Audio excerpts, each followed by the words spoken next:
The ruling council of the Centauri hegemony met in emergency session, their ornate chamber silent except for the nervous clicking of Councillor Zevnar's upper mandibles. The holographic display hovering over the ancient stone table showed the same terrifying image. 3,247 human warships moving in perfect formation through the void toward Centauri Prime. Most disturbing was the message broadcasting on all frequencies. We remember Proxima.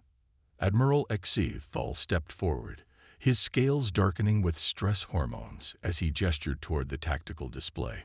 The human fleet will reach our outer defense perimeter in 17 hours, he reported, his voice steady despite the fear evident in his posture. Their targeting systems are active and locked on every military installation in our system. Their ground forces are in final preparation for planetary assault. And their message, always the same. Do you remember Proxima? What is Proxima? Demanded the Prime Counselor, slamming a clawed hand on the stone table. An ancient counselor shuffled forward, activating his personal archival interface with trembling digits. Holographic records flickered as he searched through classified files. A minor border incident from 70 Earth years ago, he finally said, his voice quavering. A small human mining colony that violated treaty boundaries in the Proxima Centauri system. We deployed a standard containment response. The counselor's voice faltered. The humans on that colony resisted. None survived. None survived, repeated the Prime Counselor. How many were there? The records indicate approximately 10,000 colonists. The ancient counselor replied. A heavy silence fell across the chamber. 10,000 deaths, and they hold a grudge for 70 years. Asked a younger counselor. That's hardly worth mentioning in our military history. Admiral Fell's scales darkened further. We clearly miscalculated. The humans have built this fleet, the largest assembled force we've ever detected, and they've come for retribution. Meanwhile, aboard the HSS Nemesis, Fleet Admiral Helena Chen stood before the Wall of Remembrance, 10,000 photographs of Proxima's dead. Her weathered fingers traced the image of a young family. Her family, a boy, no more than 9, smiled back at her from the memorial wall. The ship's AI announced battle readiness as Chen's eyes hardened. She had been that boy's age when she was away visiting relatives on Earth. Her entire family had been vaporized in the hegemony's containment response. Begin final approach, she ordered, her voice cold and precise. No communications with the hegemony except our broadcast. A junior officer approached hesitantly. Admiral, they're hailing us with offers of negotiation and reparations. Chen didn't turn from the memorial wall. They had 70 years to negotiate. Now they get to watch us approach and wonder if we're as merciful as they were. She touched the activation band on her wrist, and the fleet-wide command channel opened. This is Admiral Chen to all ships. Maintain formation and continue broadcast. We are the consequence they never expected. We are the vengeance they never feared. We are humanity, and we have not forgotten. Throughout the vast armada, officers and crew stood a little straighter at their stations. On 10,000 view screens, the Centauri home system grew larger. The fleet that darkened the stars moved forward in perfect unison, bringing with it the memory of the dead and the promise of reckoning. Lieutenant Commander Aisha Rodriguez's scout vessel intercepted the ornate diplomatic ship of Ambassador Krell Voss, its hull decorated with the ancient symbols of Centauri authority. The sleek human craft, matte black and bristling with sensor arrays, dwarfed the Centauri vessel despite its ceremonial grandeur. The ambassador's face filled her view screen, mandibles arranged in what their cultural briefings identified as supplication posture. His scales had paled to an ashen gray, a physiological sign of extreme stress. The hegemony acknowledges tragic errors in our past interaction with your Proxima settlement. Voss began, voice modulator adjusted to convey deference. We offer 17 star systems, unrestricted mining rights in the Cygnus arm, and technology exchanges valued at. Rodriguez cut the audio with a gesture, watching the ambassador continue speaking silently, His mandibles moved frantically as the offers escalated. 17 Systems, her second in command, Lieutenant Park, whistled softly. That's more territory than we currently control. They're terrified. They should be, Rodriguez responded, activating her neural link to the fleet. Her enhanced vision switched to the tactical overlay, showing real-time chaos unfolding across Centauri space. Massive civilian evacuations clogging orbital platforms, military vessels attempting hasty formation changes, planetary defense grids flickering as panicked technicians ran diagnostics. Through her link, Admiral Chen watched the same feeds from the Nemesis's command center. Forward their offers to Earth Council, she ordered Rodriguez. But tell the ambassador humanity doesn't want their territory or their technology. As the lieutenant prepared to relay this message, Chen added, and informed them we've decoded their classified channels. We know they're lying even now. The Proxima attack wasn't a border enforcement action. It was a genocidal test of their new plasma bombardment system. Rodriguez reactivated the communication line. The ambassador fell silent mid-sentence. Ambassador Voss, she said evenly, Admiral Chen acknowledges your offer but declines. Humanity has no interest in territorial expansion. Relief flickered briefly across the Centauri's features. However, Rodriguez continued, Admiral Chen wishes me to inform you that we have accessed your military archives from the period. We know Proxima was selected as a test site for prototype planetary bombardment weapons. We know civilian casualties weren't accidental, but the intended outcome of the test. The ambassador's mandibles went rigid, the Centauri equivalent of shocked silence. We will arrive in the Centauri home system in 14 hours, Rodriguez concluded. You have until then to prepare a more appropriate response. She terminated the connection and turned to Lieutenant Park. Prepare the scout team. We're going to shadow his vessel back to their homeworld. On Centauri Prime, the Council received Rodriguez's message with stunned silence. The projected hologram faded, leaving the chamber dimmer. They've accessed the military archives. The defense minister whispered. They know everything, even what most of us were never told. The ancient counselor slumped in his seat. The humans speak the truth. Proxima was selected because it was isolated. The colonists were test subjects. The weapon systems needed evaluation against structures, and he couldn't finish. Against living targets, the Prime Counselor completed the thought, rage building in his voice. This was concealed from the Council. It was a time of military authority, the Ancient One replied. Civilian oversight was limited. Outside the chamber windows, the evening sky over the capital filled with evacuation ships, their engines creating artificial twilight as they streamed toward orbit. The emergency sirens began to howl across the planet's surface. Our military assessment, the Prime Counselor asked Admiral HFY. The Admiral's scales had turned almost black with stress. The human fleet outmatches our defenses by a factor of 7. They have technologies we haven't encountered before, if their intent is planetary destruction. He left the sentence unfinished. Then we face extinction, the Prime Counselor concluded. Because of a weapons test 70 years ago that most of us knew nothing about.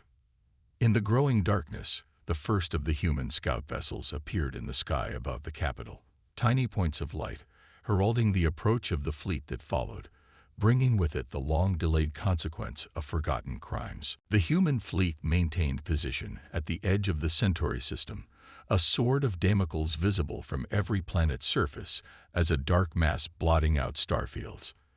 Inside the Hegemony Council chamber, recently declassified holograms played in excruciating detail. General Dravmek's military coup 70 years earlier, his xenophobic rants about human expansion, and his decision to use Proxima as a testing ground for weapons designed for extinction-level events. The recording showed the general addressing his senior staff, his voice filled with contempt. These humans expand too rapidly, breed too quickly. The Proxima colony provides an isolated target to evaluate our new bombardment technology, while sending a message to Earth about the consequences of further expansion. The Prime Counselor shut off the recording, unable to watch more. And our predecessors allowed this atrocity to remain hidden, even after the military government fell. The diplomatic consequences would have been severe, the ancient counselor said. The succeeding administration buried the records to avoid war with Earth. Instead, they merely delayed it by 70 years, the Prime Counselor replied bitterly. And now the humans are immeasurably stronger. Admiral Chen and her command staff reviewed these same records in the Nemesis's war room. Lieutenant Sato, head of intelligence, highlighted key sections on the holographic display. Dravmek's government lasted only 2 years before being overthrown, Sato explained. The subsequent administration buried all records of Proxima to avoid diplomatic consequences. Most Centauri genuinely don't know what happened. They believe their own sanitized history. Chen's neural implant fed her real-time data from Earth, where protests had erupted in major cities, some demanding the complete dismantling of the hegemony, others urging restraint against civilian targets. The most prominent demonstration occurred outside the New Sydney Monument, where survivors of Proxima and their descendants gathered with opposing viewpoints, all claiming to speak for the dead. Public opinion is split, Admiral Chen noted. Many want blood for blood. And you, Admiral? Asked Captain Miyazaki, her second in command. What do you want? Before she could answer, Lieutenant Commander Rodriguez entered the war room with fresh intelligence. We've identified surviving members of Dravmek's military command, she reported, her expression grim. 23 officers who directly participated in the Proxima bombardment. They're living under protected identities on 3 different worlds. She projected their locations onto the tactical display: luxury estates, private compounds, government positions, all living comfortable lives while the ghosts of Proxima remained unavenged. So the architects of destruction still walk free, Chen said softly, studying the faces of the perpetrators. The room fell silent, all eyes on the admiral whose family had died at Proxima. Chen absorbed this information, her expression unreadable. Then she opened a channel to the entire fleet. The faces of thousands of ship captains and commanders appeared on her neural feed, waiting for her order. Humanity came here for justice, not vengeance, she announced, her voice steady. Today we demonstrate the difference. She transmitted precise strike coordinates to the fleet's elite special operations teams. Surgical extraction teams will deploy in 30 minutes. We take the actual perpetrators into custody for trial. No collateral damage. No exceptions. As the Special Forces prepared in their dropships, Chen patched herself through to Earth Council's emergency session. On her neural feed, she watched the 200 representatives of humanity to debate the fleet's next actions. I need immediate authorization for Plan Scalpel instead of Plan Hammer, she interrupted their arguments. The council chamber erupted in debate, viewable on her feed. Some councilors demanded the original plan proceed: orbital bombardment of military targets with acceptable civilian casualties. Others supported Chen's proposal for targeted extraction. The perpetrators are all that matter now, Chen told them firmly. We have the opportunity to show we're better than those who slaughtered our people. I intend to take it. She ended the transmission and turned to her staff. Prepare the extraction teams. We bring the guilty to justice without harming the innocent. That's what separates us from them. Throughout the fleet, soldiers who had prepared for planetary assault now recalibrated for precision operations. Their target list narrowed from millions to 23. The Centauri Orbital Defense Grid commander stared in confusion at his monitoring system as it reported contradictory information. All autonomous defense platforms simultaneously showing both normal operation and complete shutdown. He ran a diagnostic, watching as the system indicated everything was functioning perfectly, while weapon targeting capacities failed one by one. Something's wrong with the network, he announced to his staff. Run a Level 3 security protocol. Before he could finish, every screen in the command center went black, then displayed a single message: your defenses have been compromised. Do not attempt to restart systems. This is not a negotiation. Across hegemony space, identical scenarios unfolded with clockwork precision. Special Forces dropships, equipped with experimental stealth technology, pierced planetary defenses undetected. The vessels, barely larger than atmospheric shuttles, carried elite human operators augmented with neural combat interfaces that allowed them to process tactical information at superhuman speeds. On the Centauri agricultural world of HFY Sci-Fi, Commander Kareem Jackson led Shadow Team into the luxury estate of Admiral Turvosh, one of Dravmek's bombardment commanders. Breaking through 3 layers of security without triggering alarms, they reached the Admiral's sleeping quarters.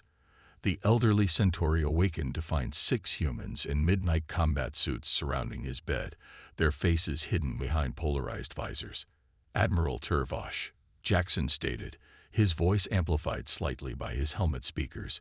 "By authority of Earth Unified Government, you are being taken into custody to face trial for the genocide at Proxima Colony, where 10,347 humans, including 2,131 children, died under your bombardment command." The Centauri reached for a hidden alarm panel, but found his arm immobilized by a focused stasis field. "We've been studying your species for 70 years, Jackson informed him. "We know your biology, your technology, and your tactical doctrines better than you know them yourselves." His team efficiently secured the stunned Centauri while downloading his personal data archives. Similar scenes played out across hegemony space as each perpetrator was captured with surgical precision, their security systems circumvented as if they didn't exist. Meanwhile, specialized cyber warfare vessels from the human fleet systematically dismantled the hegemony's military networks, weapon systems, and command infrastructure, not through destruction, but through elegant infiltration that left hardware intact but completely under human control. "We could have burned your worlds from orbit," a message repeated on all Centauri military channels. "Instead, we demonstrate what real power looks like." In the Grand Hall of the Centauri Council, the emergency session fell silent as the main display activated without authorization. Admiral Chen's face appeared, her expression solemn, but not vengeful. "People of the Centauri hegemony," she began, her voice translated perfectly into the main Centauri dialect. "I am Admiral Helena Chen of the Earth Unified Fleet. When we arrived in your system, many of you expected planetary bombardment, an eye for an eye. That would make us no better than those who murdered our people at Proxima." The display split to show real-time footage of Dravmek's former officers being led into custody, each one named along with their role in the Proxima massacre. "We came with destruction in mind," Chen continued, "but not of your cities or your people. What we destroy today is the lie that power means impunity. What we destroy is the belief that atrocities can be buried in classified files and forgotten." The Prime Counselor stepped forward, addressing Chen's image cautiously. "What are your terms, Admiral?" "Justice for the perpetrators," Chen replied, "truth for the victims, and a fundamental restructuring of the system that allowed this to happen. Your military command structure is already under our control. We will dismantle it entirely and help you build something that serves defense rather than aggression." The transmission ended, leaving the council chamber in stunned silence. Through the windows, they could see the human fleet still hanging in the sky, a dark reminder of what could have happened, what many believed should have happened.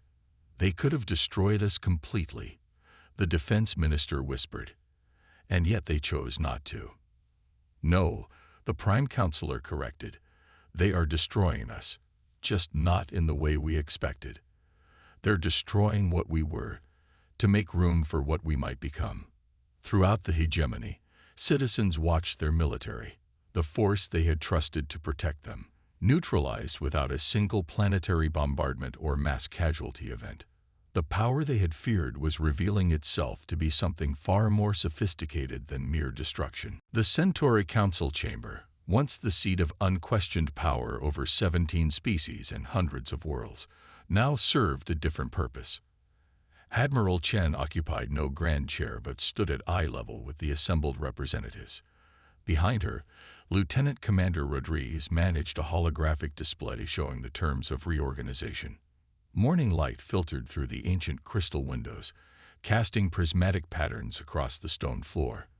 The chamber had been designed to intimidate visitors with its grandeur, but now it felt hollow, a monument to power that had proven far more fragile than its architects ever imagined.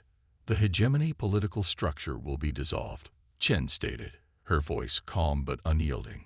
Each member world gains independence with provisional human oversight during transition. A counselor began to object, but Chen continued without acknowledging the interruption. 20% of hegemony assets will fund reparations to Proxima survivors' descendants. All historical archives will be publicly accessible, and education about the Proxima genocide becomes mandatory curriculum throughout former hegemony space. The terms appeared in Centauri script on the display behind her, clause by clause.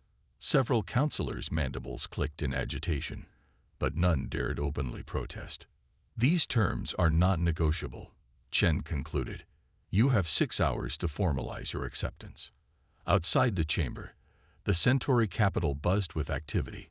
Public response split along generational lines. Younger Centauri, raised on sanitized history and chafing under the rigid hierarchy, staged rallies supporting the human intervention. Older citizens retreated behind closed doors, mandibles locked in traditional postures of shame.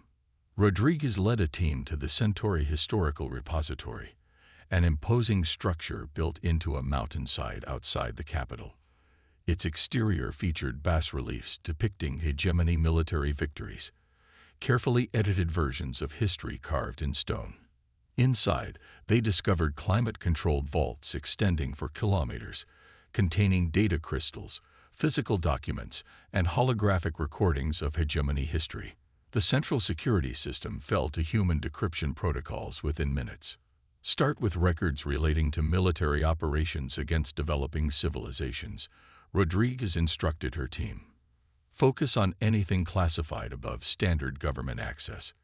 Within hours, they uncovered records of dozens of suppressed atrocities, not just Proxima, but similar incidents involving other species who resisted hegemony expansion. Some dated back centuries. They'd been doing this for generations, Rodriguez reported to Chen, revulsion evident in her voice. Proxima wasn't an aberration. It was standard procedure whenever someone defied them. They just happened to pick humans as a target. She transmitted images of records detailing extinction-level attacks against 11 non-spacefaring civilizations. Chen reviewed the evidence on her neural display, her expression hardening. She forwarded the findings to Earth with a terse message. The mission parameters have expanded. The response came within hours. Authorization to establish the Proxima Truth Commission, with expanded authority to investigate crimes against all species affected by hegemony expansion. On the Centauri homeworld, construction began on the Proxima Memorial Institute, not a somber monument, but a living center combining museum, research facility, and education complex. Chen insisted its first exhibit detail not just what happened at Proxima, but why it happened and how systematic deception allowed the perpetrators to live without consequence for decades. The destruction we bring, Chen announced at the groundbreaking ceremony, is the destruction of comfortable lies. She stood at the edge of the excavation site, watching as automated construction drones began laying the foundation. Behind her, a mixed group of human personnel and younger Centauri officials observed with varying expressions of solemnity and hope. For 70 years, we carried the weight of our dead, she continued. Now we pass that burden to you, not as revenge, but as responsibility.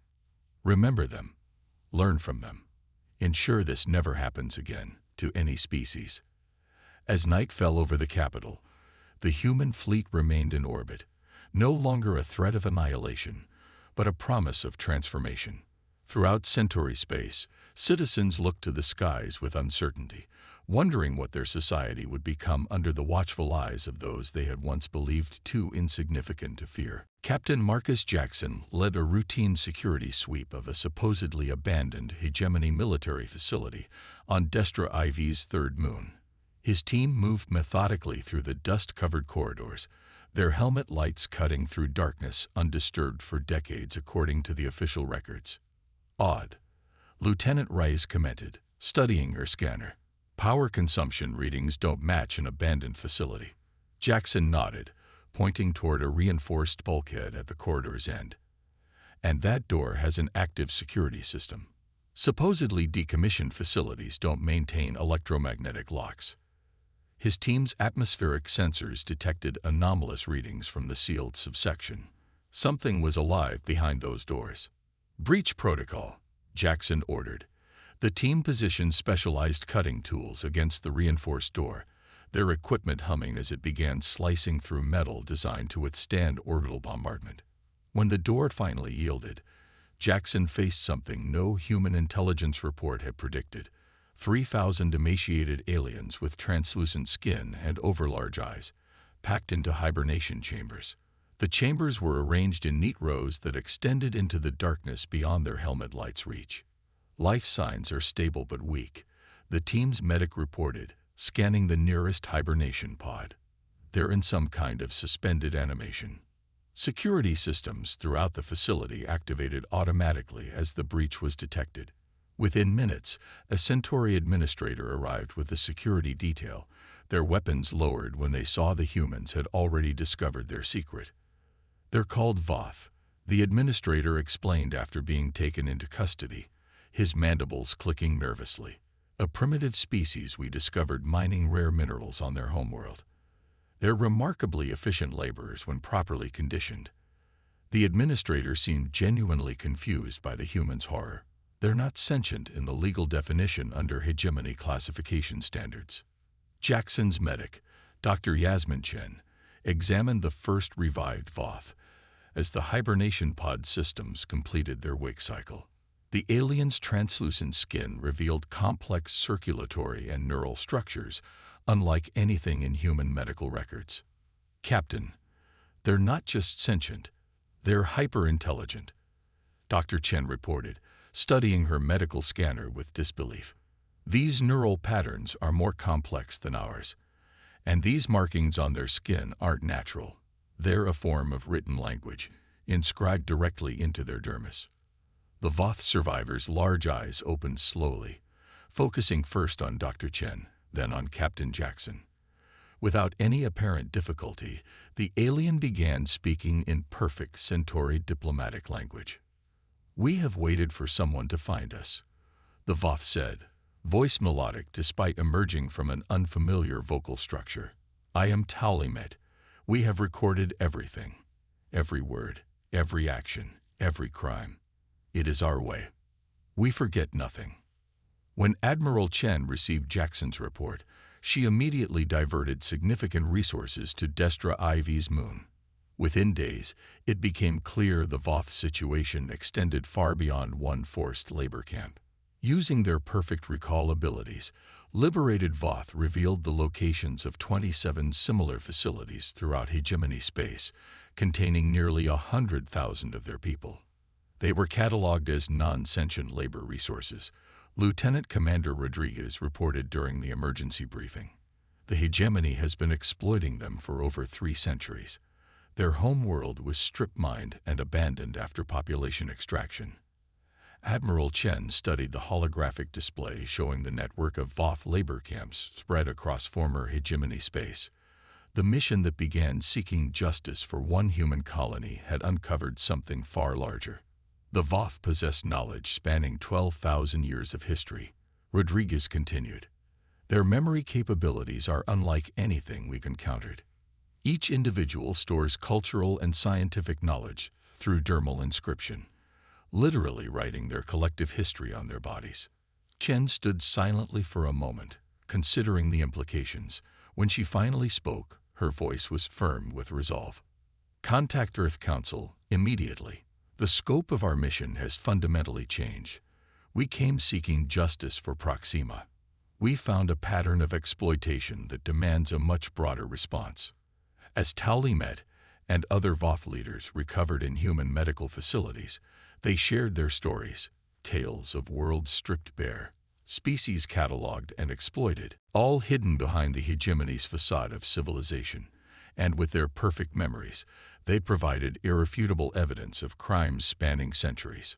What had begun as humanity's quest for vengeance was evolving into something more profound, a reckoning that would reshape the political landscape of an entire sector of space.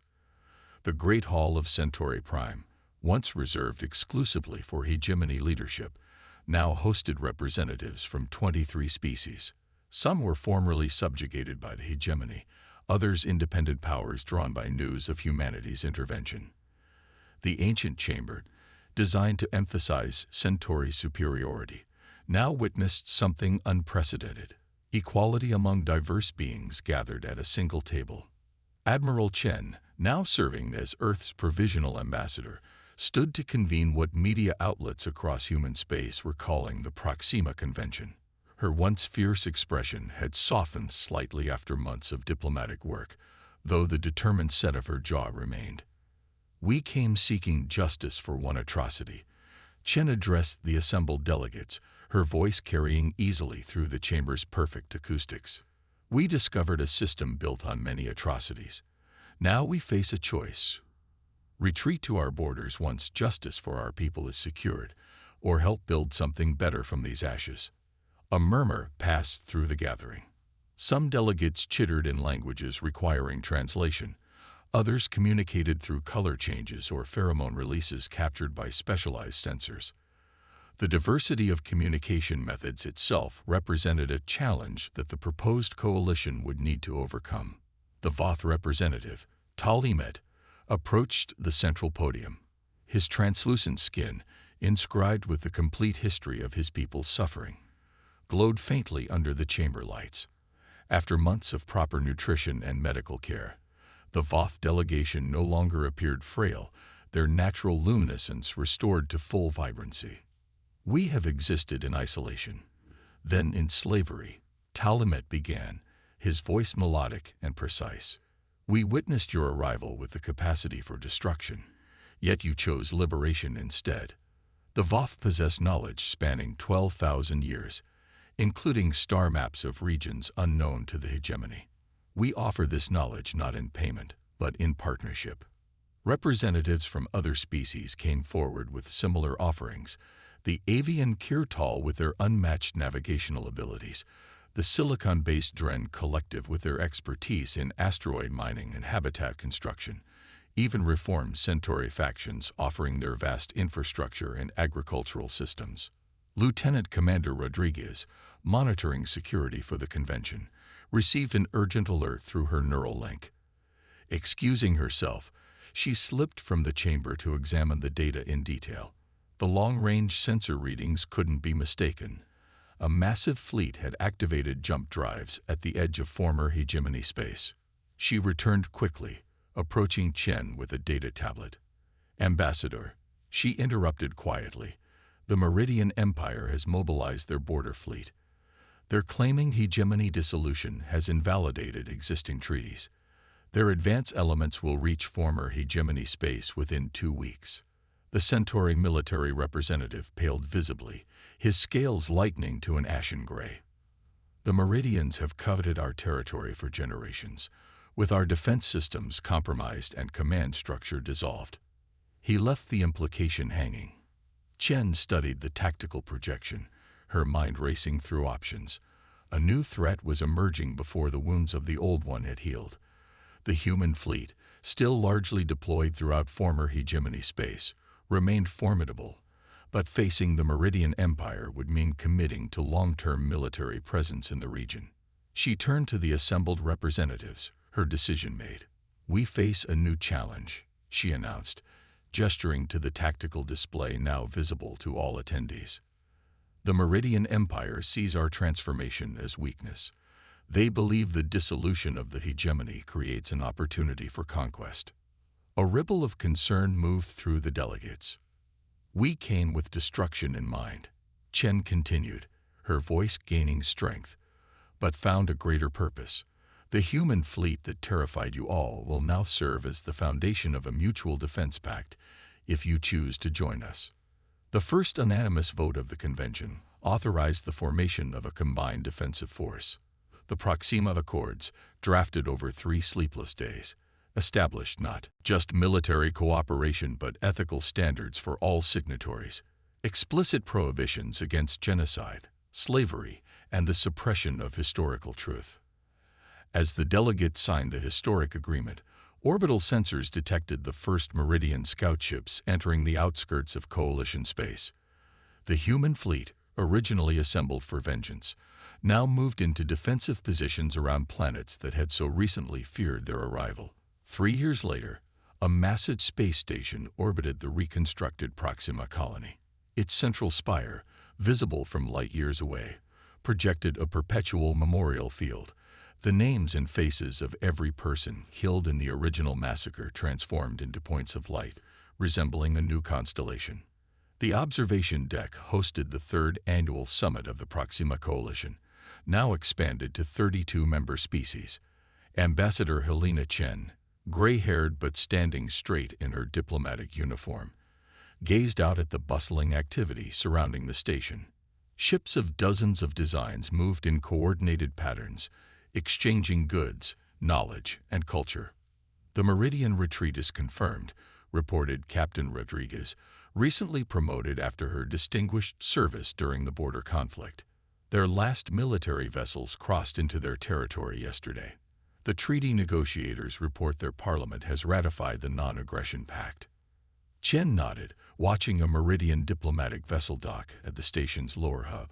What had begun as an attempted invasion had ended in diplomatic engagement after the combined coalition fleet demonstrated both its technological superiority and its restraint. The Meridians had expected to face a fractured region in disarray. Instead, they encountered a unified alliance with humanity's fleet at its core. 3 years, Chen said softly. 3 years since we arrived with vengeance in our hearts. Rodriguez followed her gaze to the memorial projection.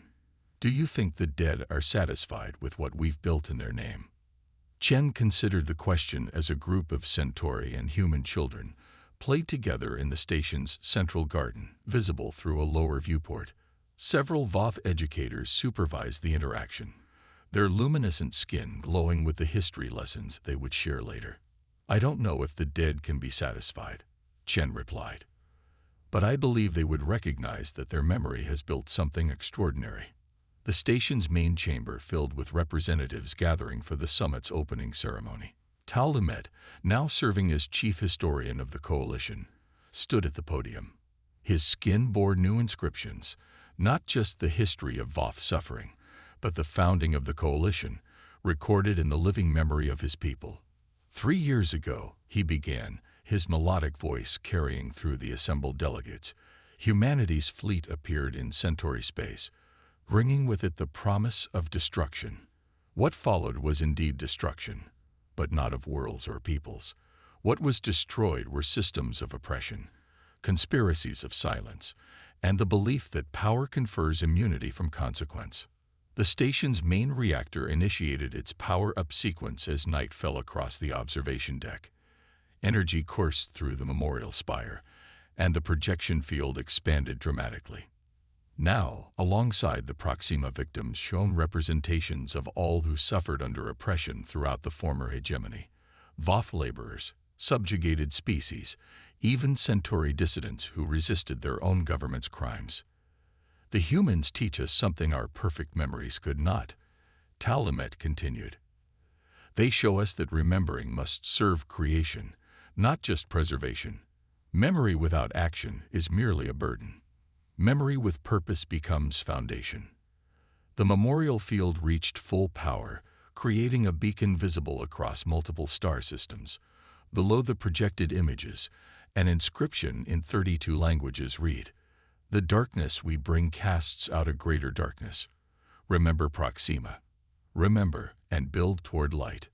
Chen stepped to the podium beside Tal Lumet as the ceremony concluded. "We arrived as the fleet that darkened the sky," she addressed the gathering. "We carried with us the weight of our dead and the promise of retribution. What we found instead was the opportunity to ensure no one else would suffer as they did." She gestured toward the viewport, where the Coalition's combined defense fleet held formation, human vessels alongside ships from dozens of member species, all maintaining the peace that had emerged from confrontation. From darkness, we have built light, Chen concluded. From memory, we have built future. From destruction, we have built coalition. This is humanity's true strength, not our weapons or our vengeance, but our capacity to transform purpose when a greater calling emerges. As the summit commenced its first session, the memorial light continued to shine across space, no longer a reminder of humanity's darkest hour, but a beacon guiding a multi-species civilization toward a future built on mutual protection, shared knowledge, and the promise that atrocities would never again be hidden or forgotten. The fleet that had arrived with destruction in mind had indeed destroyed much, but what it had built in the aftermath would endure far longer than any vengeance could have satisfied.